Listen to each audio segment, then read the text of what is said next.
බඩේ දැවිල්ලට ගන්න අර රෝස පාට හපල කන පෙත්ත දෙන්නකෝ කියලා ෆාමසියට පේෂන්ට් කෙනෙක් ඇවිල්ලා ඇහුවාම ඔයාලා ෆාමසි වල අය ඊළඟට අහන්න ඕනි ප්‍රශ්නේ මොකද්ද? ඔයා වෙන ලෙඩවලට වෙන බෙහෙත් මොනවා හරි බොනවද කියලා ෆාමසි වල අය අහන්න මතක තියාගන්න. හරි.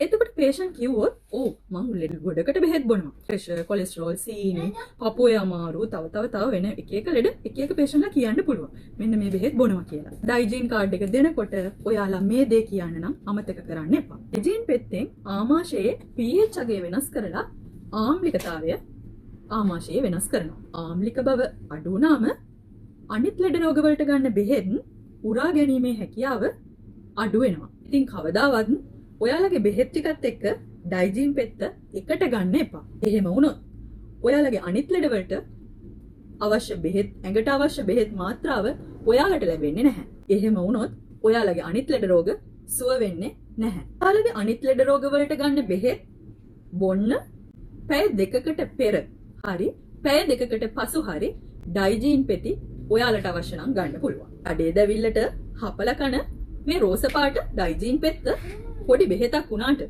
ඔයාලගේ අත්‍යවශ්‍ය බෙහෙත් වල අවශෝෂණය කිරීමේ හැකියාව අඩු කරලා දානවා. ඒ නිසා ඔයාලා ෆාමසි වල අය මේක දැනගෙන දෙන්න.